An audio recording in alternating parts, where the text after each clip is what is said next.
శ్రీ మహాగణాధిపతయే నమః. ఐం మహాసరస్వత్యై నమః. శ్రీ గురుభ్యో నమః. శ్రీమన్మంగళధారణం శ్రితజగద్వాంఛావళేః పూరణం కళ్యాణాభరణం కళావితరణ ప్రాణం కుసుంభారుణం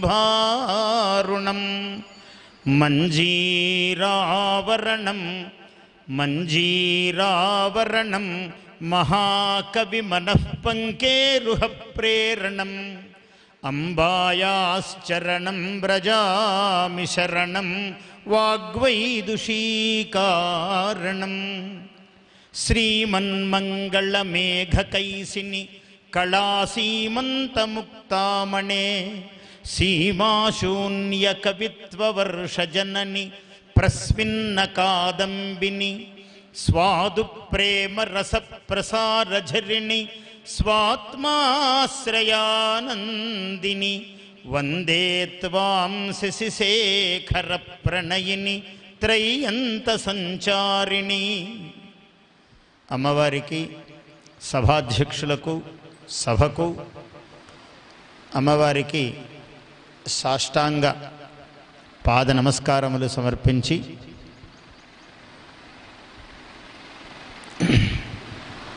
అవధానము దత్తాత్రేయ శర్మ గారు పట్టుదలతో త్రైవిక్రమ క్రమ అని ఇది 3వసారి ఈ అవధాన శిక్షణ శిబిరమును నిర్వహించటం. అయితే శిబిరము అన్నది ఆయన కూడా స్పష్టంగా చెప్పారు, ఇక్కడ అవధానులను తయారు చేయటం లేదు అని. అది వాస్తవమే.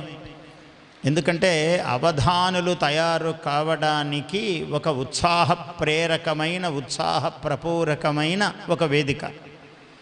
ఎవరైనా అంతే. నేను నాలాంటి వాడిని అందుకే కొంచెం ఒక అడుగు ముందుకేసి అంటాను అనుకోండి, పండితులు ప్రవాచకులు తయారు కాబడతారు, అవధానులు పుడతారు. అంటే నా ఉద్దేశం అవధానము గొప్పతనం చెప్పటమే కానీ పండితులను ప్రవాచకులను తగ్గించటం ఉద్దేశం కాదు. మనస్సు స్పష్టంగా చెప్తున్నాను. ఎందుకంటే ఎక్కడ ఉంటే ఆ వేదిక యొక్క గొప్పతనం చెప్పాలి. సహజంగా అవధానములోనే ఉంటా నేను, ఎప్పుడు జీవితం అంతా అందులోనే ఉంటా. నాకు గొప్ప ప్రవాచకుడిని చూస్తే చాలా బాగా చెప్పారు, నేను కూడా చాలా ఆనందిస్తా. కానీ అవధానే అది శిఖరము, మేరువు. దాని తర్వాతే ఎవరి స్థానమైనా ఉంటుంది. ఎంత గొప్ప ప్రవాచకుడు కానీ ప్రవచనమే కదా. ఏం పద్యమా? పద్యం కాదు కదా. పద్యం చెబితే గొప్ప, పద్యమే గొప్ప, అవధానియే గొప్ప. నేను చిన్నప్పుడు ఒక కథ విన్నా. అంటే చాలా గొప్ప స్ఫూర్తి మీ అందరికీ. మీరందరూ అదృష్టవంతులు, పుణ్యాత్ములు. మేమందరం ఇక్కడ కూర్చున్నాం మీ ఎదురుగా వచ్చి. ఎందుకు? మాకు చిన్నప్పుడు ఇట్లాంటి వాళ్ళు ఎవరు దొరకలేదు. కానీ వినికిడి కేవలం తిరుపతి వెంకట కవుల గురించి వినటము, విశ్వనాథ సత్యనారాయణ గురించి వినటము, పుట్టపర్తి నారాయణాచార్యుల గురించి వినటము. ఆయన్ని చూశాను అనుకోండి, చాలా దగ్గరగా ఉన్నాను చాలా కాలం. నేను మహాత్ములందరితో పరిచయం. నాకు ఎంత సాన్నిహిత్యం అంటే అది గర్వకారణము కాదు, ఒక పర్వ కారణం, ఆనంద పర్వ కారణము. ఏమిటంటే మహాత్ములందరితో నాకు సాన్నిహిత్యం ఉంది. మహాకవులందరితో. నేను శ్రీశ్రీని చూసా. నా జీవితంలో ఏదైనా లోపము అంటే నేను ఒక విశ్వనాథ వారిని చూడలేదే అని అనుకుంటాను. కానీ చూసిన దానికన్నా ఎక్కువ ఆస్వాదన ఆయన కవిత్వం మీద. అవధానులు, అవధానము మీద ఒక ప్రథ, ఒక అపప్రథ ఏమిటంటే అవధానంలో కవిత్వం ఉండదు. నేను ప్రారంభించిన రోజుల్లో ఇది చాలా ఎదుర్కొన్నా. అందుకని దానికి అపవాదప్రాయముగానే నా అవధానాలు, నా పద్యాలన్నీ. నా అవధానములో ప్రసిద్ధమైన పద్యాలు తిరుపతి వెంకట కవుల తరువాత. నేను ఇంత యోగ్యమైన సభలో ఈ మాట చెబుతున్నా, పొల్లు మాట్లాడాను. అన్ని సుప్రసిద్ధములైనవి, అన్నీ నేను ఆశువులో అవధానంలో చెప్పినవే. సుప్రసిద్ధములైన విద్వాంసుల లేదా సామాజికుల నోళ్లలో నానుతూ ఉన్నవి కనీసము 100 పద్యాలు ఉంటాయి. కనీసము 100. కారణము ప్రతిదీ గొప్ప పద్యం చెప్పాలన్న తపన. మీరు ప్రథమ కక్షలో ఉన్నారు. మీరు కావాలంటే అవధాన సరస్వతి పీఠానికి వద్దురు. తర్వాత ఉత్తమ కక్ష్య శిక్షణ కోసం వస్తే వద్దురు ఆసక్తి గలవారు. నేను చెప్తాను ఎట్లా చెప్పాలో. చాలా రహస్యాలు ఉంటాయి ఇందులో. ఇందాక అధ్యక్షుల వారు చెప్పారు, పద్మనాభరావు గారు, ఆయన ఒక జాంబవంతుడు వంటి వాడు. అంటే త్రివిక్రమ అవతారంలో 3 సార్లు విష్ణుమూర్తికి ప్రదక్షిణం చేశాడు ఆయన. అందువల్ల ఎవరి శక్తి అయినా ఆయన ముందు చిన్నగానే కనపడుతూ ఉంటుంది. కారణం ఏమంటే ఆయన వయస్సు చాలా పెద్దది, జాంబవంతుడు అంత పెద్దవాడు. అట్లా ఆయన అందరినీ చూశారు, అందరి అవధానులను. గౌరిపెద్ది రామసుబ్బ శర్మ గారు నాకు వారాల భోజనము, ఒక వారం ఆయన ఇంట్లో భోజనం చేసేవాడిని. భోజనం చేస్తే భోజనం అయ్యాక అవధానం ఇలా ఉండాలయ్యా, ఇలా ఇలా అని అవధానం యొక్క తత్వం అంతా చెప్పేవాడు మహానుభావుడు నాకు. గురువులంటే ఎవరు? ఇట్లా మనము ఎక్కడి నుంచి సర్వతసారమాదద్యాత్ పుష్పేభ్య ఇవ షట్పద, నువ్వు షట్పదం కావాలి. పువ్వులు ఎన్నో కనపడతాయి, ఎక్కడ మకరందమైన గురువులే. పుష్పవ్రాతం అంతా గురుమండలి. ఆ పుష్పవ్రాతము నుంచి మనం మధువు సేకరించుకోవాలి. ఎక్కడ ఏ గొప్పతనం ఉన్నదో మనం తీసుకుంటూ వెళ్ళాలి. ఒక శిల్పం ఉంటుంది తిరుపతి వెంకట కవుల విన్యాసములో, గమనించండి. అందువల్ల ఏ పద్యము త్వరగా నోటికి వచ్చేటట్టు అవధాని చెప్పగలుగుతాడో వాడే అవధాని. తక్కినవాడు అవధాని కాలేడు. అవధాని అనుకోవచ్చు, అందరూ అవధానులే. ఎవరు ఎందుకు కాదు, అందరూ అవధానులే. కానీ మన దోర్బల వారు చెప్పినట్లుగా అనవధాని కశ్చన నభవతి లోకే సర్వేప్యవధానినః ఏవ అవధానిభిరేవ భావ్యం సర్వై. అందరూ అవధానులే కావాలి, అనవధాని ఒకడు కూడా ఉండకూడదు. అట్లా అవధానులు సరే. కానీ వాడు అవధాని అనేవాడు ఎవడు? విదూషకుడిని వర్ణించమన్నా అన్నారు. విదూషకుడు ఏదో వాడు విచిత్రంగా ఉంటాడు. విపూర్వోయం దూషక అన్నాడు ఆయన చివరికి. అంటే చమత్కారం ఉండాలి వాక్కులో. శ్రగ్ధారి, వాడు అన్ని పిచ్చి పిచ్చిగా ఇటు భుజాలకు 2, ఈ భుజానికి 2, మెడలో 4 వాడు పుష్పమాలలు వేసుకున్నాడు. శ్రగ్ధారి, దండధారి, వివిధ వసనయుక్ చోళధారి, వికారి. అసలు ఎట్లా ఎత్తుకున్నాడు చూడండి. శ్రగ్ధారి, శ్రగ్ధర వృత్తం అది. అంత చమత్కార వాక్కు కావాలి అవధాని అయినవాడు. అంటే స్ఫురణ. ఒక పద్యం మొదలు పెడితే ఎందుకు మొదలు పెడుతున్నాను వాడికి తెలియాలి. ఊరికే నేను ఉపమానాలు చెప్తున్నాను. పరమ ఆకర్షణ విద్య అవధానం అన్నది. అవధానము సర్వ శిఖరాయమానంగా నిలుస్తుంది. కిరీటం అవధానం అన్నది. ఇంకా తక్కినవి మాలలు కావచ్చు, కరకంకణములు కావచ్చు, భుజకీర్తులు కావచ్చు, కానీ సారస్వత విద్యలో అవధానం అన్నది కిరీటం. పరమ ఆకర్షణ ఉంటుంది. చూడగానే కిరీటమే కనపడుతుంది. మెడలోవి భుజాలకు కనపడవు, ఎన్ని వేసుకున్నా కనపడవు, కిరీటమే కనపడుతుంది. అది అవధానం యొక్క లక్షణం. శ్రీశ్రీ నాస్తికుడు ఆయన, కానీ మహాకవియే. ఆయన జీవలక్షణం ఏదైనా కావచ్చు, కానీ కవిత్వం అన్నది మూల భిత్తిక, మూలధర్మం ఉన్నది. ఆయన అన్నాడు, వ్యాకరణం తోకుచ్చుకు కాకవులూరే ఎగుతారు, కానీ సుకవులు వ్యాకృతి ఆకృతి మార్చేసే కావ్యాలల్లగలరు సిరిసిరి మువ్వ అన్నాడు. ఎంత బాగా అన్నాడు చూడండి. ఏమీ లేదు, దోమ కుట్టింది. మనకి మామూలు వాడికి కుడితే వేరు, కవికి కుడితే వేరు. కవి పద్యం చెప్తాడు, వాడు మామూలు వాడు అబ్బా దోమలున్నాయండి మీ ఊళ్ళో అంటాడు. తెగ కుట్టి వదిలిపెట్టిన అగణిత వైజాగు దోమలు అశ్వత్థామల్ అన్నాడు. చూడండి, అంటే మాట ఎలా ఉండాలి. అశ్వత్థామాహత కుంజరహ తెలిస్తే ఇది చెప్పగలడు ఈ పద్యం. అగణిత వైజాగు దోమలు అశ్వత్థామల్ అన్నాడు. ఇంకా ఆగలేదు కవి, పొగరెక్కిన రెక్కేన్గులు అన్నాడు. శబ్దము ఎలా మలచబడుతుందో చూడండి. ఆయనకు కూడా అవధానం చేయాలనిపించింది. రేడియో అవధానం అని చేశాడు ఒక అరగంట. రేడియో దశావధాన రీతి బలే చిత్రం, రేడియో దశావధాన రీతి బలే చిత్రం, అరగంట పాటు విసుగుబాటు ఎండలకిది ఛత్రం. అంటే లాక్కుపోతుంది ఎవరినైనా అవధానం అన్నది. అట్లా తిరుపతి వెంకట కవుల శైలిలో నన్నయ్యను చదవాలి, తిక్కనను చదవాలి, ఎర్రనను చదవాలి, శ్రీనాథుణ్ణి చదవాలి, పెద్దనను, పోతనను అన్ని రంగరించుకుంటేనే, రంగరించుకున్న వాళ్ళం అందరం మీ ముందు కనపడుతున్నాం, అందుకని మీ అదృష్టం అన్నాను.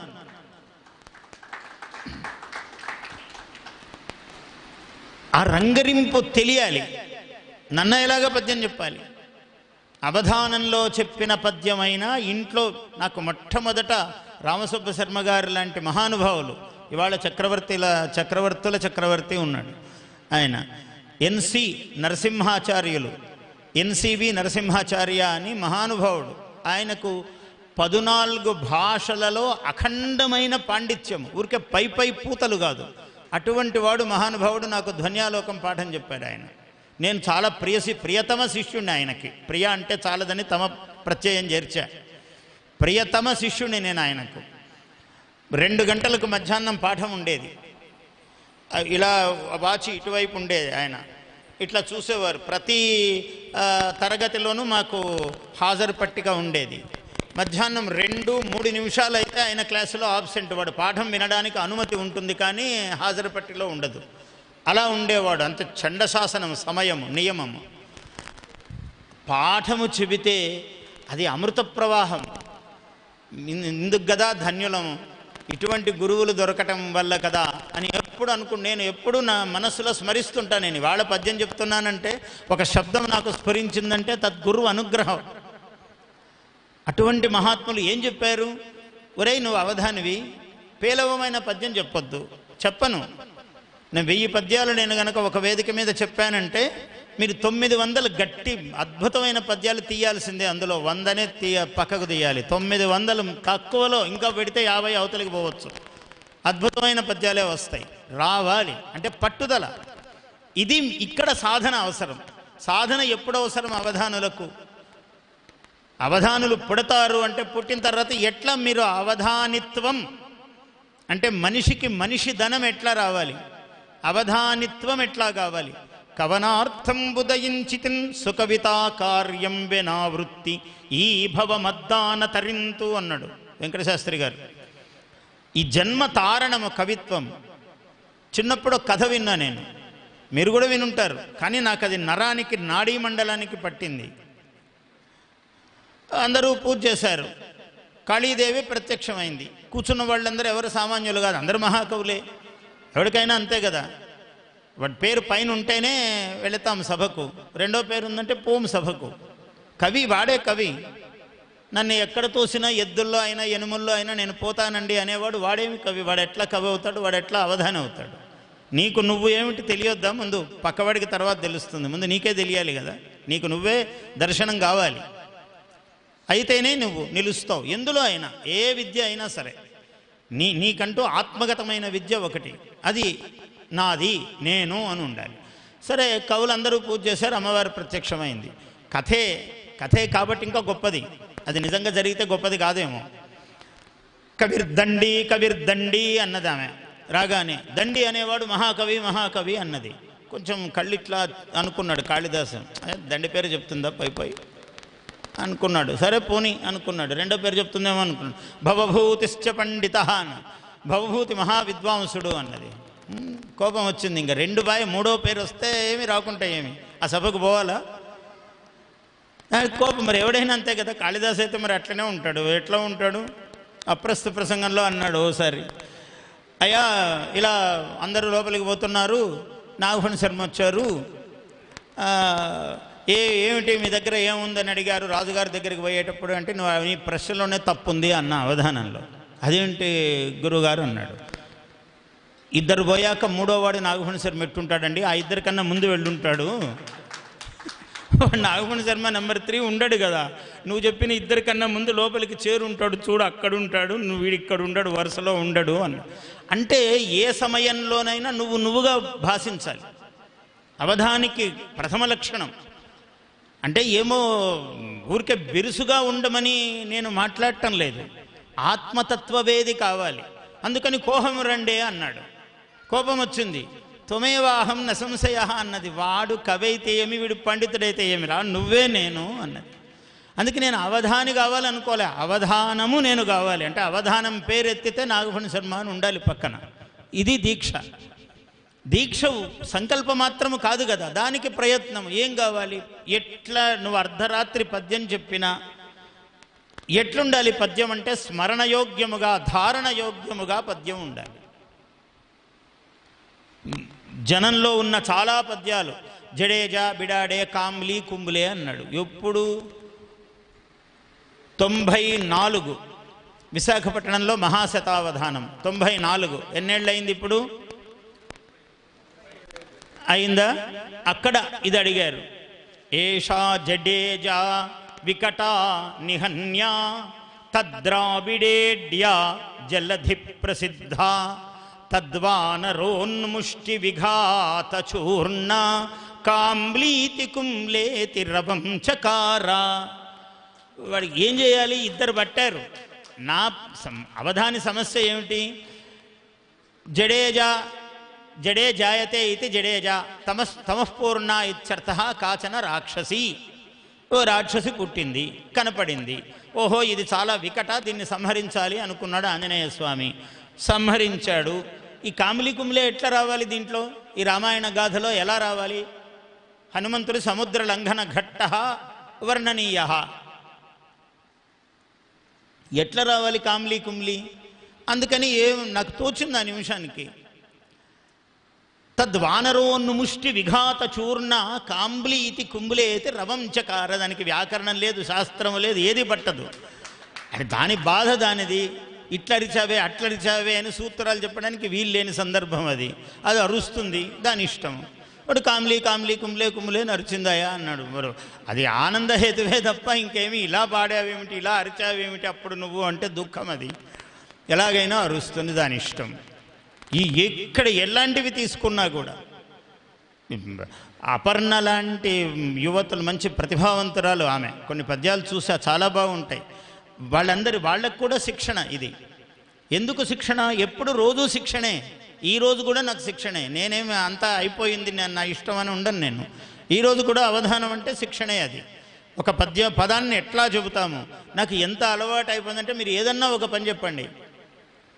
అమెజాన్ అన్నాడు అనుకోండి ఎవడైనా, నా పనే నాకు ఆమెజాను తెనుంగున అని నాకు లోపల వస్తూ ఉంటుంది. ఊరికే వాడెవడో అమెజాన్ అన్నాడు, అవధానం కాదు, ఏమీ కాదు. దారి ఎక్కడో పోతుంటే నేను చదివాను అనుకోండి అమెజాన్ అని, ఆమెజాను తెనుంగు నాకు వస్తుంది మనసులో. అందుకే అవధానము నేను. ఎందుకంటే నాకు వేరే ధ్యాస ఉండదు, వేరే ఊహ ఉండదు. ఎప్పుడు ఇదే జరుగుతూ అప్పుడే సాధ్యమవుతుంది ఇది. శివుణ్ణి గురించి పద్యం అన్నారు. ఏమది? ఆశువులో శివుడి పద్యం అంటే ఏమనుకుంటే, శివుడు ఏమన్నా కాలు వేలు గోరు ఎక్కడ మొదలు పెట్టాలి పద్యం? శివుడు కేవలం 3 అక్షరాలు, బ్రహ్మాండం అంతా ఉంది. ఇట్లా తన్నుకుంటుంది మనస్సు. అనగానే ఏం చెప్పాలి, ఎక్కడ మొదలు పెట్టాలని. అంటే చెప్పితే ఇంత వ్యాఖ్యానం, సభలో ఇంత సమయము చెప్పడానికి అని అనడానికి వీలుండదు కదా. చాలామంది నేను రాగం తీస్తుంటాడు ఆయన, దాంట్లో ఇదంతా అదేమి అవధానం అంటుంటారు. వాడు రాగం తీయలేడు కాబట్టి వాడి సమస్య వాడిది. వాడి జీవితం అంతా పోరాడినా రాగం రాదు వాడికి. అపశృతులే పలుకుతాయి. శృతి పలకాలంటే వాడి జన్మాంతర సంస్కారంతో రావాలి. అది ఊరికే రాదు సంగీతం. కాబట్టి వాడు సిద్ధపురుషుడై ఉండాలి, ఉంటేనే పలుకుతుంది అమ్మవారు, ఊరికే పలకదు. అంటే వాడు ఇంకేమో వద్దు, దాని మీద మాట్లాడొద్దు, అందమైన మాటలు మాట్లాడుకుందాం. అందువల్ల అది ఎట్లా అంటే, అపశబ్దం ఎప్పుడు మాట్లాడను, ఎవరిని నిందించను. నాకున్న లక్షణమే అమ్మవారు ప్రసాదించిన గుణం అది. ఎప్పుడు వాడు ఎవరన్నా అనని అంటే నవ్వుకుంటాను. ఒకడన్నాడు వేదిక ఎక్కుతుంటే, ఏమండి మీ వల్ల అన్ని పాటలు పెట్టారు, అవధానం పల్చన అయిపోయింది అన్నాడు వాడు. నేను సభ పేరే అవధాన గాంధర్వం అని పెట్టా. వాడు వేదిక ఎక్కుతుంటే చెవిలో ఒకడన్నాడు.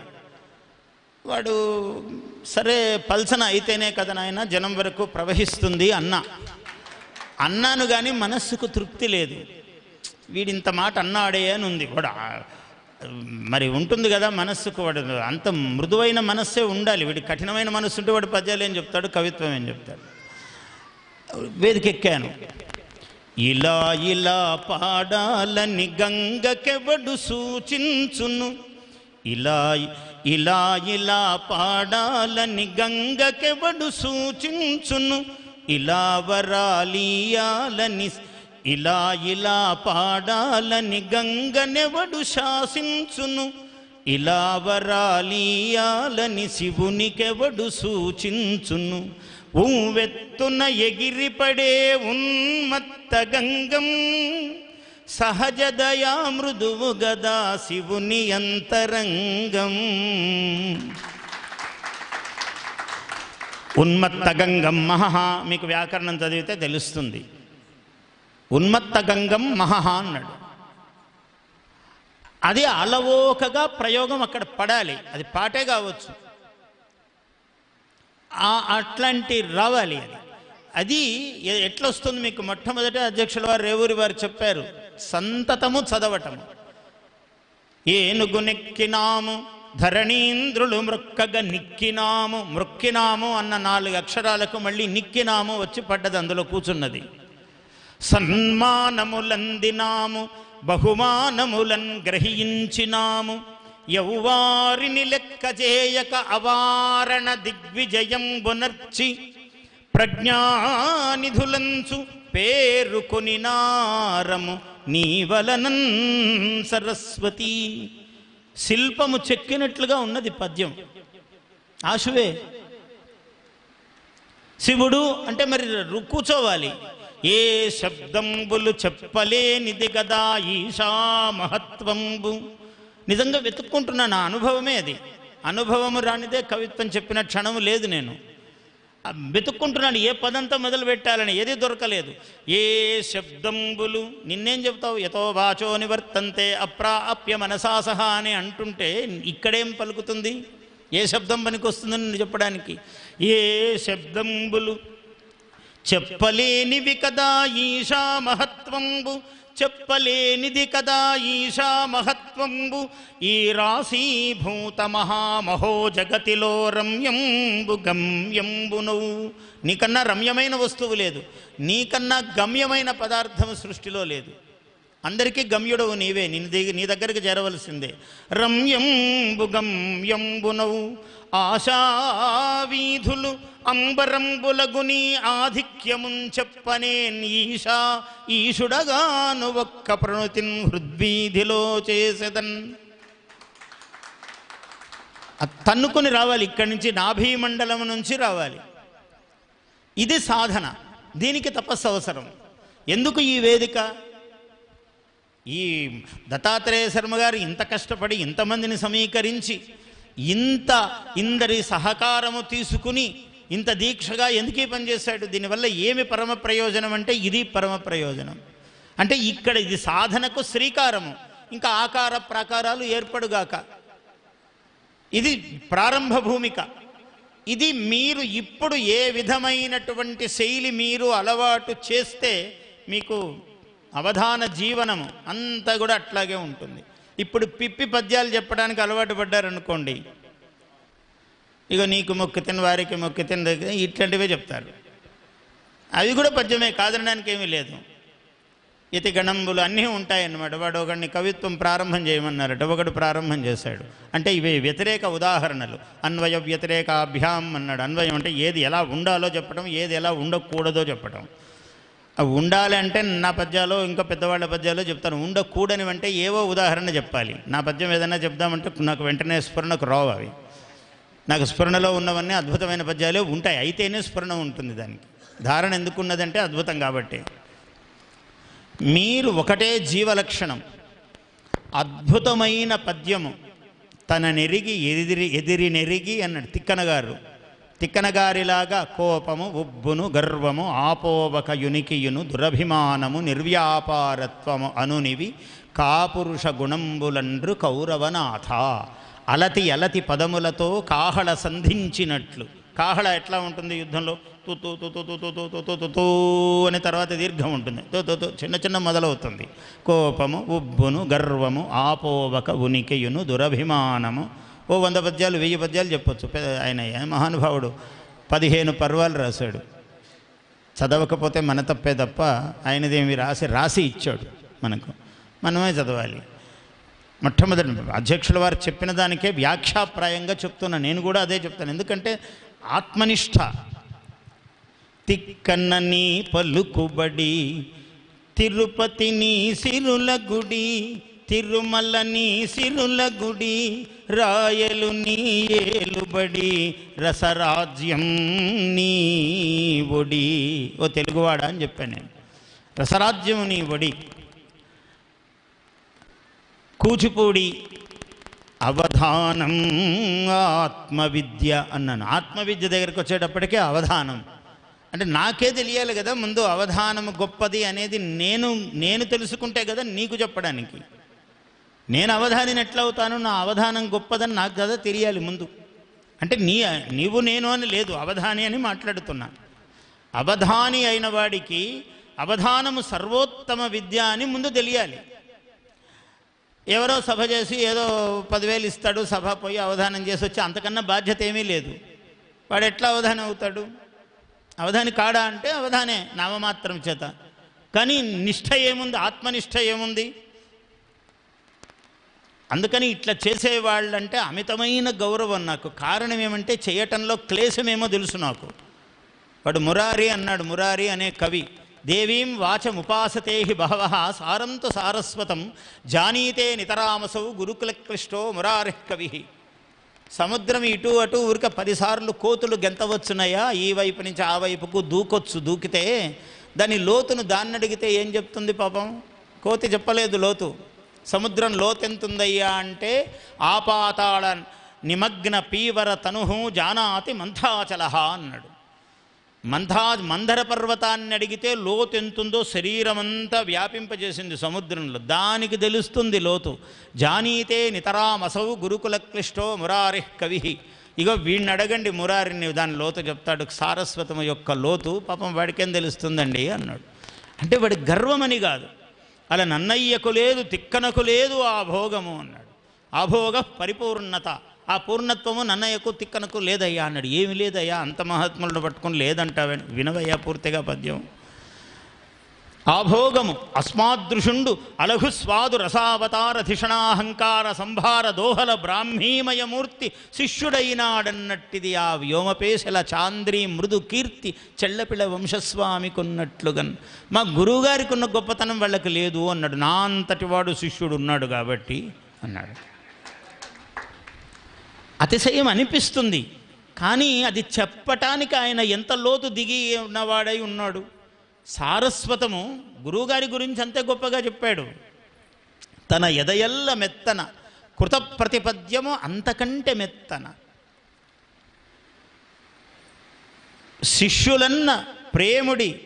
శిష్యులన్న ఎడదంగల ప్రేముడి అంతకన్న మెత్తన శత్రుపర్వత శతారము చెళ్ళపిళ్ళ వేంకన గురువంచు చెప్పికొనగా అది గొప్ప తెనుంగునాడునన్. ఇంకో చోట చెప్పాడు విశ్వనాథ వారు. ఆయన ఏం కూర్చోబెట్టి పాఠం చెప్పలే ఎప్పుడు. ఊరికే ఆయన గురువు, ఈయన శిష్యుడు అంతే. ప్రభావం పడింది. ప్రభావము వెయ్యగలవాడే గురువు. కూర్చోబెట్టి చెప్పటం అదొక విధానము, కానీ దాంతో కాదు. ఇప్పుడు బానోత్ పాడాడు, నేను అనుకుంటాను ఒకసారి నాకు మెసేజ్ పెట్టావా నువ్వు? నాకు గుర్తుంది, నీ పేరు వినగానే నాకు మనసులోకి వచ్చింది. చదివా, నీ సందేశం చదివా. నాలాగా పద్యం పాడుతున్నాడు. మీకు కనీసం మొత్తం ఆంధ్రదేశంలో 100 మంది దొరుకుతారు నాగఫణి శర్మలాగా చెయ్యి ఇలా ఎత్తాలి అని, ఇట్లా పద్యం చెప్పాలని, ఇట్లా కండు వేసుకోవాలని. కండువాళ్ళు లేవా నాకన్నా ముందు? మహాత్ములు లేరా నాకన్నా ముందు? చెయ్యి ఎత్తిన వాళ్ళు లేరా? పద్యాలు చెప్పిన వాళ్ళు లేరా? ఉన్నారు. కానీ దాన్నే ప్రభావం అన్నారు అంతే. అది ఇట్లా ఎత్తితే నాగఫణి శర్మ పద్యం, ఇట్లా చెప్తే, ఇట్లా పాడితే నాగఫణి శర్మ. అది ఆమె దయా భిక్ష, అదంతా ఆమె అనుగ్రహము. మహాత్ములు నాకు దొరికిన గురువులు. ఒక రామసుబ్బ శర్మ అట్లాంటి వాడు ఎవరికి దొరకాలి? ఒక ఎన్సివి నరసింహాచార్యులు ఎంత పుణ్యం చేస్తే ఆయన పాఠం చెబితే కూర్చుని వినాలి. అందుకని ఒక నండూరు రామకృష్ణమాచార్య, ఒక దివాకర్ల వెంకటావధాని, పేర్లు చెబితేనే భయం. దివాకర్ల వెంకటావధాని గారితో పాటు నేను అవధానం చేశా. సీతాఫల్ మండిలో ఒక ఆంజనేయ స్వామి గుడి, రామాలయము, ఆంజనేయుడు ప్రధానంగా ఉన్న ఆలయము. నాకు 21 నాకు వయస్సు. ఇక్కడ నా గొప్పతనం కాదు, నా అదృష్టము. గొప్పతనం ఆయనది.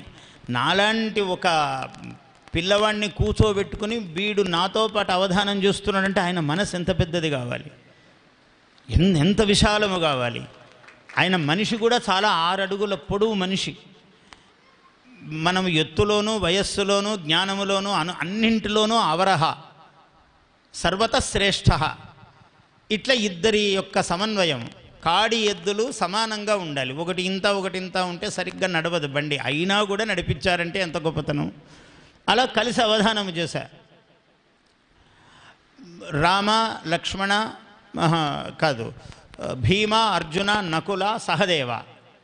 భీమ అర్జున ఆయన చెప్పాడు, నకుల సహదేవ నాకు పడ్డాయి పదాలు. ఇనకులం గున్నబుట్టి అని చెప్పాను. ఎప్పుడు నా 21 అన్నాడు ఆయన. ఇట్లా పొంగిపోయాడు మహానుభావుడు. నేను అది చెప్తానని ఆయన నేనే ఊహించలే. నాకు తెలియదు అట్లా వస్తుందని, అడుగుతారని చెప్తారని నాకు కూడా తెలియదు. ఈ నకులంబున అన్నాడు. నకుల ఎంత బాగా పడిందో అనుకున్న తర్వాత దానితో సహదేవుడై అని మొదలుపెట్టి. కాబట్టి రావాలి అంతే, అది అనుగ్రహము. దానికోసము నిరంతరము ఇదంతా ఎందుకు చెప్తున్నానంటే నిరంతర చింతనము, సంతత సాధన. సంతత ధారాభి అభిషించన్ అన్నాడు శివుడికి. మామూలుగా బొట్టు బొట్టు నీళ్లు పోయరాదు శివుడి మీద, సంతత ధారాం అన్నాడు. ధారాపాతముగా పడుతూ ఉండాలి జలము. అలా శివుడి తలపై సంతత ధారా జలం ఎలా పడుతుందో సాధన సంతత ధార కావాలి. ఎవరు అట్లా చేస్తారో వాళ్లకు అవధానము సిద్ధిస్తుంది. సిద్ధించటం అంటే అట్లా సిద్ధించటం, ఆ సిద్ధించటం మామూలుగా కాదు, అట్లా సిద్ధించాలి అవధానం అని అంటే. అలా సిద్ధించేటువంటి యోగము ఎత్తుకోగానే అనగానే ఎందుకు అనుకుంటారు? అదే వయస్సే 20 నా వయస్సు. నారాయణ రెడ్డి గారిని చూడడానికి వెళ్ళాను. సి నారాయణ రెడ్డి గారు, ఆయన సినిమా కవి ప్రసిద్ధుడు, అంతా ఓ పెద్ద వ్యవహారము. వెళ్ళాను. అవధాని అనగానే పిల్లవాడు అవధాని అంటే ముచ్చటే కదా ఎవరికైనా. రెండని కూర్చోబెట్టారు. ఏం చెప్పాలి పద్యము? నేనేమి గంట ముందు అనుకోను. అంటే అది కూడా ఒక లక్షణం, అంటే స్వభావం. అది అందరూ అలా ఉండాల్సిన అవసరం లేదు.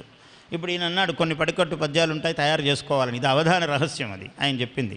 నేను అది చెప్పలేను, నేను చెయ్యని పని కాబట్టి అది చెప్పలేను. నేను దానికి పనికిరాను. కానీ వారు చెప్పింది నిజం. చాలామంది చేసే పనులు అవే. అయితే తప్పు కూడా కాదు. నేను చెయ్యకపో నా అసమర్థత అది తప్ప, చేసేవాళ్ల సమర్థత గొప్పదే. అది అలా అనుకోవాలి.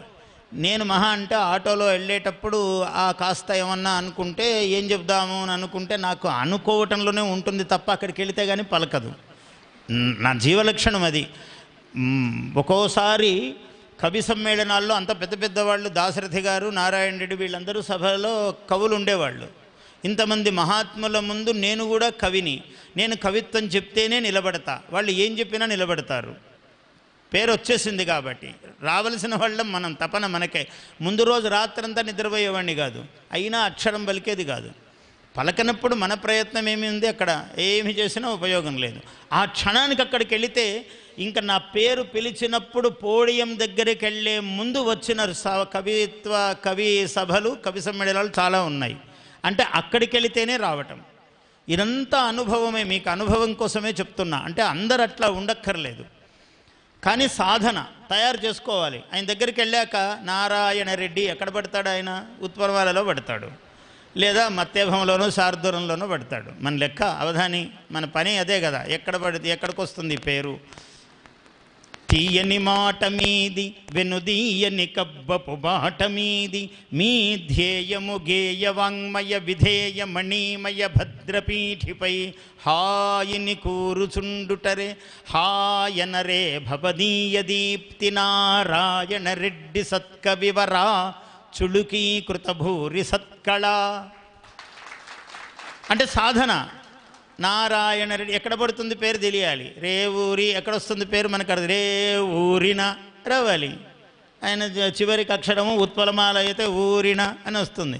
లేదు కందంలో రావాలి, రేవూరి అనంతాక్షుడు అట్లా రావాలి వస్తే. లేదా ఇక్కడ అవి పట్టే చోట్లు కొన్ని ఉంటాయి. ఇవి తెలియాలి రహస్యం. ఇది తెలిస్తే అవధానికి సౌలభ్యం ఏర్పడుతుంది. అంటే ప్రశ్న అడగగానే ఒక పనికి రాని వృత్తము ఎన్నుకోకుండా ఎటు పడితే అటు పనికొచ్చే వృత్తము, ముందు వృత్తము. ఇంకా రెండవ రహస్యం ఉంది, ప్రాస ఏది ఎన్నుకోవాలనేది ఉంటుంది. ఏ పదమైనా ఎన్ని పదములైనా పట్టేటట్లు అనుకూలమైన ప్రాస అందుకోవాలి. అదొకటి. ఇవి తెలియాలి, ప్రాథమికంగా తెలియవలసిన లక్షణాలు. దాశరథి గారి ఇంటికి వెళ్ళాను, మళ్ళీ అదే మాతృశ్రీ అపార్ట్మెంట్స్లోనే నేనున్నాను. నేను అక్కడ భవిష్యత్తులో ఉండబోతానని నాకు తెలియదు. కడప నుంచి వచ్చాను వెతుక్కుంటూ దాశరథి గారి ఇల్లు. కడపలోనే ఉన్నాను, తిరుపతిలో ఉన్నాను. అక్కడి నుంచి దాశరథి గారి ఇంటికి వచ్చాను. సి బ్లాక్ 104 అని నంబర్ ఉండేది. ఆ ఇంటికి వెళ్ళాను. వెళ్ళి పద్యం చెప్పాను. నేను ఎంత మురిసిపోయాడో ఆయన. అద్భుతమైన పద్యము దాశరథి గారి పద్యము. మీరు దాశరథి కవితాపయోనిధి కరుణాపయోనిధి అని రాశాడు ఆయన. చదవండి ఆ శతకం. ఎంత పటిష్టమైన పద్యం అంటే దాశరథి గారి పద్యము మహాద్భుతమైన పద్యం. నారాయణ రెడ్డి గారు ఏవో మొదటి రోజుల్లో రాశా అని అన్నారు, ఏవో ఒక 3-4 పద్యాలు వినిపించారు. అయితే దాశరథి గారు అద్భుతమైన పద్యం రాయగలవాడు. పద్యం వాళ్ళం కదా, మనకు పద్యం ముందు నచ్చుతుంది, మళ్ళీ పాట అది రెండవ స్థానమే, కానీ మొదటి స్థానం పద్యమే. పద్యము ఏం చెప్పాను, పరభాషా దాశరథి ఎక్కడ పడతాడు ఆయన, దాశరథి దాశరథిన్ దాశర అట్లయినా రావచ్చు, ఉత్పలమాల ఎక్కడ పడితే బాగుంటుంది అని రకార ప్రాసం ఎన్నుకుంది. ఇదంతా చెప్పితే వ్యాఖ్యానము, ఇదో బోధన, ఇది సహజముగానే పలకాలి అంతే. దీనికి ఇంత వ్యవహారం లేదు, తళుక్కుమని మెరవాలి. పరభాషా పరిశృంఖలం ములెదపై భారం ములై నిల్వ. ఇక్కడంతా ఉర్దూ రుద్దారు వాళ్ళ మీద, అయినా వాళ్ళు తెలుగు కవులు అయ్యారంటే ఎంత మహాత్ములు వాళ్ళు. పరభాషా పరిశృంఖలంబులెదపై భారంబునై నిల్వ దుర్భర నైజాం పరిపాలనా హజము పారంద్రోలి సత్కావ్య సుందర వాసంత సమీర వీచికల చిందం చేసిన వంట దాశరథి కావ్య రథాగ్రసారథి కళా సర్వస్వపాథోనిధి. అట్లా పలకాలి పద్యము. మామూలుగా అయినా అంటే ప్రతిదానికి స్పందించేవాడే కవి. అంటే నువ్వు కవి కూడా కావాలి, అవధానియే కావద్దు. ఇప్పుడు తగ్గింది. ఆ రోజుల్లో అందరూ అవధానం అంటే ఏముంటుందండి, కవిత్వం ఉండదు అని ప్రతి వాళ్ళు అనేవాళ్ళు. కవిత్వం ఎట్లుంటుందో చూపిస్తారని కూర్చోమనేవాడిని సభలో వాళ్ళని, ఇట్లా అనేవాళ్ళని.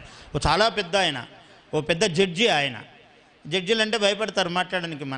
మనకేం వివాదాలు ఉన్నాయి, జడ్జిలు ఉంటే మనకేం భయం ఉంది, మనమే జడ్జి, మన పాటికి మనమే న్యాయమూర్తి. జడ్జిలు ఉంటే మనకేం భయం. ఆ జడ్జిని కూర్చోబెట్టా. ఓ రోజు పొరపాటుగా అన్నాడు ఆయన. అంటే పెద్ద ఓ 4-5 వేల మంది ఉన్నారు నా సభలో. ఎప్పుడు 20,000 10,000 సంఖ్య జనాలు. ఆ రోజులు ఇంత మరి ఇవన్నీ లేవు, ఈ సెల్ ఫోన్లు ఇంత పక్కకు లాగే వ్యవహారాలు అంతగా లేవు. ఆయన అన్నాడు, బెజవాడ గోపాలరెడ్డి గారు ఇట్లా అన్నారు అవధానం గురించని ఈయన అన్నాడు. నేనేమన్నానంటే, బెజవాడ గోపాలరెడ్డి అవధాని కాదు, మాట్లాడుతున్న న్యాయమూర్తి మీరు అవధాని కాదు, అనవధాని అయిన వాడు అవధానము గురించి మాట్లాడరాదు అన్నాను సభలో. మహాసభ అందరూ చప్పట్లు ఓ అని ఇంక విజిల్స్ వేసినంత స్థాయిలో కేకలు వేశారు అందరూ. అబ్బా ఏం చెప్పాడు అని అనాలి. అక్కడ నా అస్తిత్వానికి ప్రమాదం అది. అవధానమునకే ఒక మచ్చగా మాట్లాడుతున్నాడు ఆయన. నీకు తెలియదు కవిత్వం ఎట్లుంటుందో విను అవధానంలో అని ఒక అద్భుతమైన పద్యం చెప్పాను. కవిత్వపు ముద్ద అవధానం, అది ఆ పద్యము. ఇట్లయిపోయాడు లేచి, ఇట్లా చేతులు జోడించి ఆయన. అంత అంటే రావాలి అట్లా. అవధానమునంటే తట్టుకుంటామా? నాగభూషణ శర్మని ఎవడో తిడుతుంటాడు, పర్వాలేదు పోనీలే అనుకుంటాను. కానీ అవధానం అంటే వాడు అక్కడి నుంచి పోలేడు. వాడు అక్కడ త్రాహి అని అంటే తప్ప అక్కడి నుంచి దాటలేడు. అవధానమును గనక విమర్శిస్తే అట్లా పడవలసిందే. నువ్వు జడ్జిగా, నువ్వు ఇంకెవరన్నాగా, ఎవరైనా పర్వాలేదు దిగవల. ఎందుకంటే అవధానం అంటే అంత ఆత్మైక లక్షణం. ఎవరో ఒక ఆయన చిన్నతనంలో, మళ్ళీ పేరు చెప్పకూడదు అందుకనే, ఆయన ఏమిటంటే తర్వాత జీవితంలో నాకు మహాభక్తుడు, మామూలు వ్యక్తి కాదు, అంత పెద్దవాడు ఆయన ఒక అవధానం జరుగుతున్నది. అప్పుడప్పుడే ఏదో ఎదుగుతున్నాను. ఈర్ష్యలు అసూయలు చాలా సాధారణం ప్రపంచంలో, అన్ని చోట్ల ఉంటాయి, అవేమీ పెద్ద విశేషాలు కాదు. మనం అక్కడ స్పందిస్తే విశేషం తప్ప అవి ఉండటం పెద్ద విశేషం కాదు. ఒక ఆయన నా సభ చేస్తుంటే ఇంత గొప్ప సభ చేస్తున్నారండి, బాగానే ఉంది, కానీ పోయి ఇంత పెద్ద సముద్రం దాటడానికి ఈ నాగఫణి శర్మ అనే ఈ చిన్న తెప్ప తప్ప మీకేం పెద్ద పడవ దొరకలేదా అని రాశాడు ఆయనకి ఉత్తరం. ఆయనకు పాపం గుండెల్లో రాయబడ్డట్టు అయింది. నేను నిజంగా ఈ పిల్లవాడిని ఎన్నుకొని ఇంత పెద్ద పని చేస్తున్నానా, తప్పు చేశానా ఏమని అనిపించి, ఆయన చాలా తెలివైన వాడు ఏం చేశాడంటే, ఒక ఆయన ఇలా అన్నారని 4 ఆయన ఏమన్నాడో అవే ఇన్వర్టెడ్ ఇట్లా గీతలు పెట్టి నాకు రాశాడు. రాస్తే మన పరిస్థితి ఏముంది, ఎదుగుతున్నప్పుడు ఇప్పుడు అంతే కదా, చిన్న వాళ్ళందరూ అవధానాలంటే ఎవరో ప్రేమతో పెడతారు, ఎవడో ఒకటి విషం గక్కితే ఏమైపోతాడు పాపం పిల్లవాడు. అవధానం అయ్యో నా జరిగేటప్పుడు అని, ఎప్పుడు జరిగేటప్పుడు మనము వీలైనంత సహకారం చేసి ఆశీర్వదించి నాయనా వర్ధిల్లు అని ఇంకా చేయబట్టి ఇలా లాగాలి తప్ప పొరపాటును కూడా ఇంకొక విధమైన ప్రవర్తన ఉండరాదు. ఇవన్నీ అనుభవించే వచ్చాం బయటికి, ఎవరైనా తప్పవు ఇవన్నీ. రాస్తే ఆయన నాకు పంపిస్తే అయ్యా ఆయనకు రాసా, నాకు ఏదో ఇలా రాసి ఆయన పేరు రాసి, ఉన్నది దైవరక్ష, కాగితం తీసుకున్నాను కానీ పలుకుతోంది లోపల ఆశువే, ఎప్పుడూ జీవితమే ఆశు అలవాటు.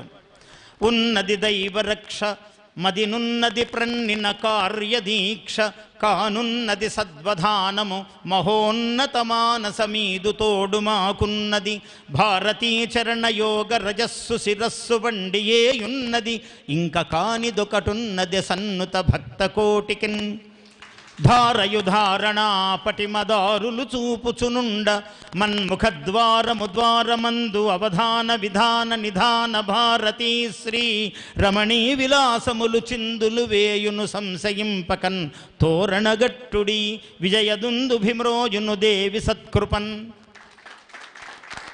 ఏం అనుమానం లేదు, చేయండి సభ, నేను చేస్తున్నాను, మీకెందుకు. ఏదో మరి అనుకో, వీడు వాళ్ళ చుట్టూ నమస్కారాలు పెడుతూ తిరుగుతుంటాడు, వాళ్ళు నమస్కారాలు పెట్టే పరిస్థితి ఉండదు వీడికి. తత్సారస్వత సార్వభౌమ పదవీ సద్యో మమ ద్యోతతాం, యత్ ప్రజ్ఞానయుతైర్మహాకవిశతై స్ఫీతా గిరశ్చుంబితా, చైత్రోన్మీలిత కేళికోకిల కుహూకారానుకారాంచిత శ్లాఘా సంచిత పంచమస్వర చమత్కారోరు సారోపమా. ఆ పంచమస్వర చమత్కార ఉరు సార ఉపమ అయినటువంటి కవిత్వం వీడికి పలకాలి. అమ్మవారి దయ అక్కడ వంచు తల, నువ్వు ఆమె దగ్గర వంచు. గగనంలో గాలితో శ్వాసను అనుసంధించా, కవితా కల్పక శాఖిని నేలపైకి దించా, నన్ను నేను విరాట్టుగా కవితా ప్రతిభను పెంచా, నన్ను నేను విరాట్టుగా కవితా ప్రతిభను పెంచా, అవధిలేని వినయంతో అమ్మకు తల వంచా. ఇక్కడ వంచు. అందుకని ఎవడినైనా శాసించేటట్లు ఉండాలి, వాడు అవధాని. అట్లా చేశారు తిరుపతి వెంకట కవులు. ధరణీంద్రులు మొక్కగా నిక్కినాము అన్నారు. నీవరణం సరస్వతి అంటే మన రంగాచార్యులు గారు వాళ్ళ సభలో లేరేమో, రంగాచార్యులు అన్నాడు ఎలకూచి బాల సరస్వతిని చూసి ఆయన ఆ మాట అన్నాడు, నిజమైన సరస్వతిని చూసి కాదన్నాడు ఆయన. ఈ బాల సరస్వతులకు అదిరిపోయే వాళ్ళు కాదు, వాళ్ళు ప్రౌఢ సరస్వతులు. ఇప్పుడు నీకు తెలంగాణ ఆంధ్ర అన్ని భేదాలు మన మతి కల్మషం అంతా వచ్చింది తప్ప మహాత్ములు వాళ్ళు. ఇప్పుడు ఎవరం ఎక్కడ పుడతాం? నాగఫణి శర్మ రాయలసీమలో మారుమూల పుట్టాడు, ఇక్కడ రమణాచారికి ఏం సంబంధము? మహానుభావుడు నాకు రమణాచారి దొరికాడు కాబట్టి ద్విశతావధానం అద్భుతంగా చేశా. ఎవరు రమణాచారి, ఎవరు నాగఫణి శర్మ, ఏం సంబంధం అయ్యా? ఎవరు సింగాపురం దొర రాజేశ్వరరావు, మాట్లాడితే నో ప్రాబ్లం అనేవాడు. రాజేశ్వరరావు గారు ఇప్పుడు ఇంత ఖర్చు అవుతుందంటే నో ప్రాబ్లం గురువుగారు, ఏం పర్వాలేదు అనేవాడు. ప్రతిదానికి నో ప్రాబ్లం అని చేసేవాడు. మహానుభావుడు దొరికాడు. మహాసహస్రావధానం ఎట్లా చేయాలి? ఎవరు prime minister of India PV గారిని తీసుకురావాలి? ఆయన వల్ల సాధ్యమైంది. ఎవ్వరిని అంతకుముందు నాకు శంకరదయాళ శర్మ గారు నా అవధానంలో పాల్గొన్నా, నేను ఎప్పుడు రాష్ట్రపతి భవన్ చూసి ఆయన్ని పిలిచి ఎరుగను. నాకు తెలియదు రాష్ట్రపతి భవన్ ఎట్లా పోవాలో తెలియదు నాకు. చాలామంది అంటుంటారు, అబ్బా ఆయన అంతా రాజకీయ నాయకులు అంటే, ఏ రాజకీయ నాయకుడు దగ్గరికి నేను పోలేదు, వాళ్ళు నా దగ్గరికి వచ్చారు. నేను పోలేదు ఎక్కడికి. కవితా సరస్వతి దగ్గరికి వచ్చారు మహాత్ములు, వాళ్ళు వచ్చినందుకు అంతే తప్ప శంకరదయాళ శర్మ పాల్గొన్నా నేను రాష్ట్రపతి భవన్కు పోలేదు. ఎవరు పాల్గొన్నా ఏదో ఒక కారణం, కాకుంటే కారణాన్ని రమణీయముగా మలచుకోగల శక్తి ఉండాలి. దత్తాత్రేయ శర్మ అంటే ఎందుకు ఇష్టం అంటే, నా సభలో అక్కడ పరిచారకుడు నేనే, ప్రతిభావంతుడు అవధాని నేనే, రెండు నావే పాత్రలు. చిన్న కాగితం పడిందంటే తీసి నేనే తీసేస్తుంటా, ఇక్కడ ఇది ఎందుకు పడింది అని. నా సభలో నాకు ఎవరు ఎక్కడ కూర్చుంటారు, ప్రధానమంత్రి వస్తే ఎక్కడ కూర్చోవాలి, రాష్ట్రపతి వస్తే ఎక్కడ కూర్చోవాలి, రేవూరి వారు ఎక్కడ కూర్చోవాలి, దోర్బల వారు ఎక్కడ కూర్చోవాలి, పాలపర్తి వారు ఎట్లా కూర్చోవాలి, ఎటువైపు రఘుశర్మ ఉండాలి, ఎక్కడ మహాదేవుడు ఉండాలి, కసిరెడ్డి వారు ఎక్కడ కూర్చోవాలి, మన శర్మగారు ఎక్కడుండ, ఇవంతా నా ప్రణాళిక నా మనస్సులో. అందరినీ చూస్తుంటాను, నా అవధానం జీవిస్తాను నిరంతరం నేను. ఇప్పుడు ఇక్కడ ఈ సభ జరుగుతుందంటే నాకు చెప్పిన రోజు నుంచి భావన ఉంటుంది, నా మనసులో తిరుగుతూ ఉంటుంది సభ ఏంటని, ఎవరు ఎక్కడ కూర్చుంటారు, ఎవరు ఏమిటి, అంతే భావన. అదే తపస్సు. నేనేం పద్యం చెప్తాను అవి మాత్రం ఉండవు అనుకోండి, ఒక్కోసారి అవే వస్తుంటాయి. దానికి అంత ప్రణాళిక ఉంటే ప్రణాళిక ఉన్న రోజు మొత్తం పక్కన. అట్లా ఇది అవధానము. ప్రధానమైన సూత్రం ఏమిటంటే మనము జీవించటం, అందులో జీవవంతముగా ఉండటం, ప్రతిదానికి మనము స్పందించటం. నీకు ఏ శబ్దం వచ్చినా ఇది ఎక్కడ పడుతుందో నీకు ఒక అవగాహన రావటం. ఏ పదం మాట్లాడినా, ఎవరి పేరు చెప్పినా ఇది ఎక్కడ పడుతుందో పద్యంలో నీకు అది నిర్ణయం అయిపోవాలి మనసులో. ఏదో ఎన్నో పేర్లు ఉంటాయి, ఒక్కొక్క పేరు చెప్తే మొత్తం పద్యం అంతా ఎంత బాగా పడుతుందో అనిపిస్తుంటుంది. ఆ వ్యక్తిని చూస్తే సంతోషం. అంటే ఏమీ లేదు, ఆయన నీకు ఇచ్చింది ఏమీ లేదు, కానీ ఆయన పేరు ఆ పద్యంలో సరిపోతుంది, అదే నీకు ఆనందం. అంటే ఆ వృత్తంలో ఛందస్సులో పడుతుంది. ఛందసామ్మాతేదం జుషస్వమే, అమ్మవారిని కోరేది ఏమిటి సంధ్యావందనంలో? ఛందసామ్మాత గాయత్రీదేవి. గాయత్రం ఛంద, త్రిష్టుప్పు అనుష్టుప్పు అన్నీ అట్లా ఛందస్సులో జీవించియే కదా వాల్మీకి అయ్యాడు. శ్లోకంబుల్ శతకోటి కాండములుగా సూత్రించి రామాయణంబు ఏకైక అక్షరము ఎల్ల పాపముల మాయింపంగ నిర్మించి సుశ్లోకుండైన పురాణ సంయమివరుం చూతున్ మనోవీధి వాల్మీకిన్ బ్రహ్మపదావతీర్ణ కవితా లీలావతి వల్లభున్ అన్నాడు శ్రీనాథుడు. ఏం పదప్రయోగం చేశాడు చూడండి. శ్లోకంబుల్ అని ఎత్తుకున్నాడు, వాల్మీకిన్, వాల్మీకి కకార ప్రాస, శ్లోకంబుల్ శతకోటి అని ఎత్తుకున్నాడు. పంచమవేదమై పరగు భారత సంహితన్ ఆంధ్రభాష గావించే పదేను పర్వముల విశ్వజగద్ధిత బుద్ధిని ఎవ్వడు అక్కాంచన గర్భతుల్యనకు అఖండిత భక్తి నమస్కరింతు నిర్వంచిత కీర్తి వైభవ విశాలికి తిక్కన సోమయాజికిన్. అంటే తిక్కన సోమయాజి మడిగట్టుకుని కవిత్వం రాశాడు సోమయాజి. ఆయన కీర్తికి వైభవానికి లొంగలేదు. ప్రతివాడు కీర్తి వైభవాలకు లొంగుతాడు. నాకు ఇంత పేరు రావాలి, అంత పేరు రావాలి, ఇంత డబ్బు రావాలి, అంత డబ్బు, ఈ రెండింటిని పక్కకు పెట్టాడు ఆయన. అది గమనించాడు శ్రీనాథుడు. మనము మహాత్ములలో విశేషాలు గమనిస్తే మనం ఆ మార్గంలో నడవగలం, ఆ ప్రమాదంలో పడము. కాబట్టి శ్రీనాథుడు గుర్తించాడు తిక్కన సోమయాజి ఘనత ఏమిటి అంటే, అందుకనే కవిత్వము కూడా నిరాడంబరముగా. నన్నయ్య ఓజోగుణం, ఆ ఓజస్సు, ఇక్కడేమో ప్రసాదము, మాధుర్యము గుణములు తిక్కన గారిలో. ఇవి బాగా బహుళంగా చదవటం అన్నది ఆధునికులను, నిన్నటి వారిని మొన్నటి వారిని కూడా చదువుతూ ఉండటము, సద్యశ్చమత్కారము ఎలా చెప్తున్నారు, ఏ సమస్యను ఎలా పూరిస్తున్నారు, పూరించినది కాకుండా మనమెట్ల కొత్తగా చెప్పగలము. సమస్య పూర్ణలు మనము చదువుతూ ఉంటే కొందరివి, మళ్ళీ ఇలా కాకుండా అలా ఎలా చెప్పగలము, ఇటువంటి సాధన. ఇది మీకు ప్రవేశ ద్వారము. ఈ యొక్క ఇటువంటి దానిలో మీరందరూ జయింతురుగాక. ఇవాళ 2 ఏళ్ల నుంచి నన్ను రమ్మని దత్తాత్రేయ శర్మ గారు పిలుస్తూనే ఉన్నారు.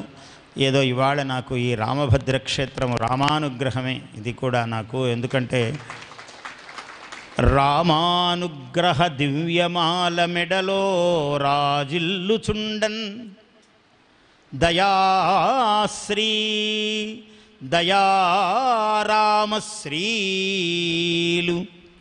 నిరంతరాయమనగా దయారామశ్రీలు నిరంతరాయమనగా రమ్యాక్షరుల్ రమ్యాక్షర శ్రేణిలో తామై పొంగగ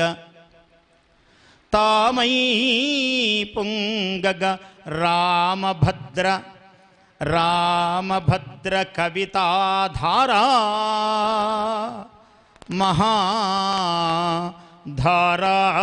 మహామేఘముల్ సీమాశూన్య కవిత్వ వరమౌ శ్రీరామభద్రేశ్వరా. అట్లా రామానుగ్రహంతో ఈ సభ అంతా చక్కగా నడిచినది. సవయోతీత చాలా దూరం వచ్చాం. మన వ్యాఖ్యాతృ శిరకీర్తి దక్షిణామూర్తి ఆశీర్వచనం.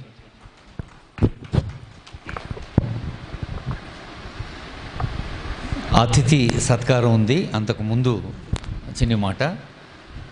శిశుర్వేత్తి పశుర్వేత్తి వేత్తిగాన్ రసఫణి అని చాలా సంగీత సభల్లో అంటుంటారు, వింటూ ఉంటాం. నేను అంటుంటాను వ్యాఖ్యాతగా. అలా అన్నప్పుడల్లా బహుశా ఆ శ్లోకం యొక్క అర్థం అంత లోతుగా తెలియని వాళ్ళందరూ ఆ గానరసం అంటే నాగపణి రసం అంటారు. అంటే అలా వారు పాడుతుంటే రసజ్ఞత అంటే పండితులకు పామరులకు అంతే సమంగా సాహిత్యాన్ని దగ్గరికి తీసుకొచ్చిన మన అవధాన పీఠాధీశులకి హృదయపూర్వక ధన్యవాదాలతో దత్తాత్రేయ శర్మ గారు, శ్రీమతి అపర్ణ గారు అమ్మ వేదిక ముఖ్య అతిథి గారిని సభాధ్యక్షుల్ని సత్కరిస్తారు. మరుమాముల దత్తాత్రేయ శర్మ గారు, శ్రీమతి అపర్ణ శర్మ గారు, ఆచార్య గారు, మన విట్టుబాబు గారు ఈ సన్మాన కార్యక్రమం నిర్వహిస్తారు. మిగతా కార్యకర్తలు సహకరించాల్సిందిగా కోరుతూ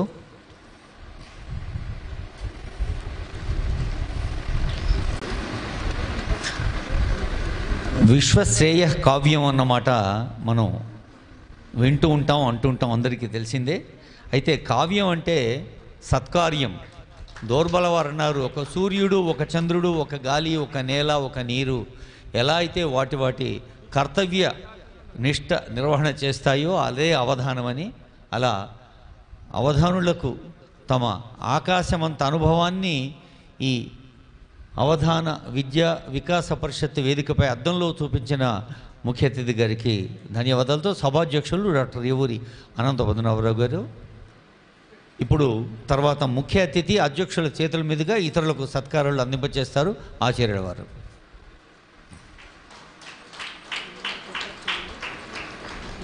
తెలియదమ్మా. ఇప్పుడు ఆచార్యుల వారు ముఖ్య అతిథి గారి చేతుల మీదుగా పెద్దలకు సత్కారాలు.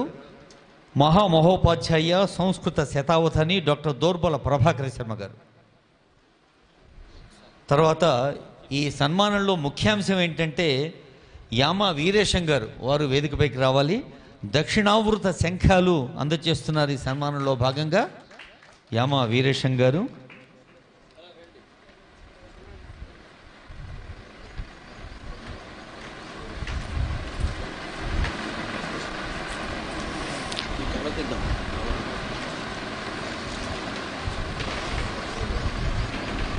దోర్బల ప్రభాకర శర్మ గారికి నమస్సులతో డాక్టర్ పాలపర్తి శ్యామలానంద ప్రసాద్ గారు.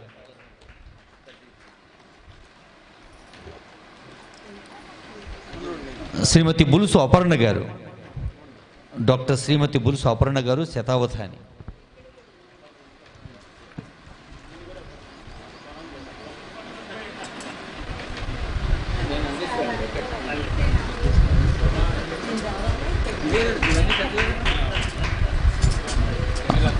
అమ్మ కెమెరాకి అనుకూలంగా నిలబడండి. సన్మానం చేస్తున్న వాళ్ళు, గ్రహిస్తున్న వాళ్ళు కూడాను. శ్రీ నల్లాన్ చక్రవర్తుల చక్రవర్తి గారు.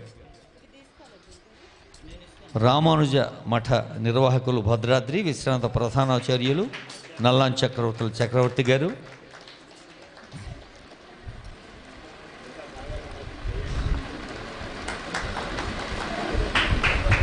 డాక్టర్ జిఎం రామశర్మ గారు,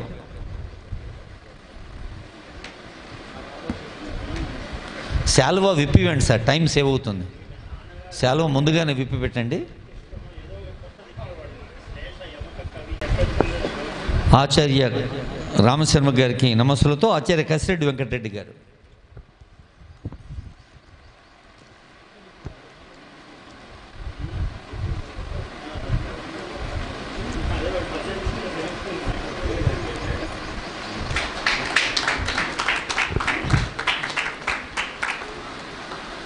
చదవచ్చేయండి.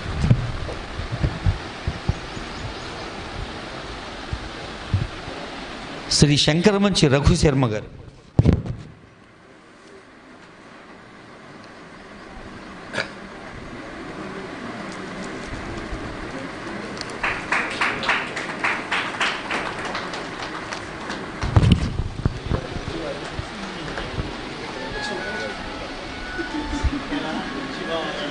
మహాదేవ శర్మ గారు,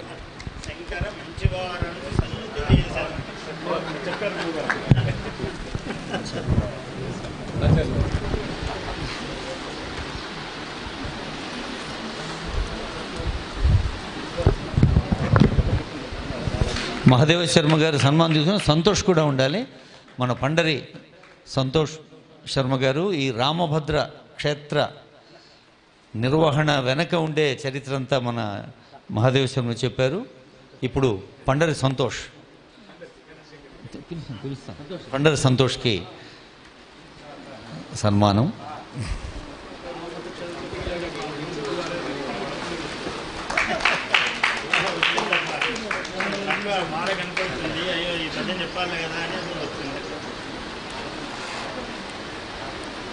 కంది శంకరయ్య గారు సమస్య పృచ్ఛక చక్రవర్తి ఇత్యాది అనేక నిజంగానే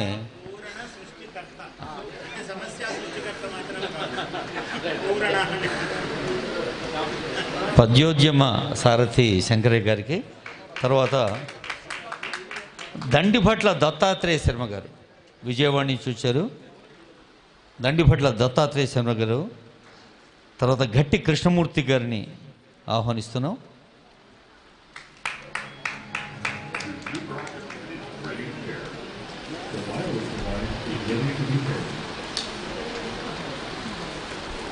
సార్ గట్టి కృష్ణమూర్తి గారు,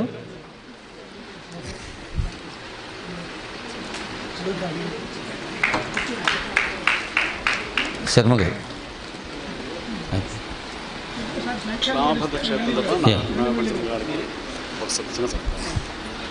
తర్వాత ఈ సభనంతా కూడా తమ అద్భుత వ్యాఖ్యాన వైభవంతో అలరించిన మా దక్షిణామూర్తి గారికి, మా అంటే మడిపల్లి దక్షిణామూర్తి గారికి, తర్వాత ఈ వేదిక పైన ఉన్నటువంటి పెద్దలందరినీ శ్రీ యామ వీరేశం గారు దక్షిణావృత శంఖాలతో అలరించనున్నారు.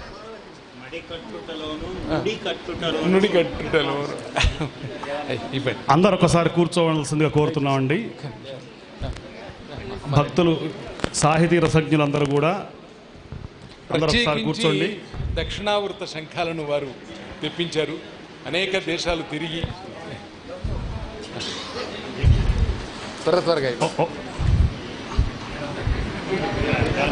అమ్మా అందుకు అవధాన సహస్రఫణి బృహద్ది సహస్రావధాని బ్రహ్మశ్రీ డాక్టర్ మాడుగుల నాగఫణి శర్మ గురువు గారు వారి ఆశీర్వచనం తీసుకున్నాం. ఇక్కడ జరిగేటువంటి అన్ని కార్యక్రమాలకి రావాల్సిందిగా మేము అనేక సార్లు వారిని మేము ప్రార్థన చేశాం. అయితే మేమే సరైనటువంటి సమయం ఈ సమయంలో రావాలని చెప్పి మేము గురువుగారికి చెప్పలేదు. ఎప్పుడు కూడా వారి యొక్క త్రయోదశికి వచ్చాం అంటే పార్వణ తిథి నుంచి విజయ తిథికి వచ్చాం. ఇట్లాంటి ఘట్టంలో నేను వచ్చాను.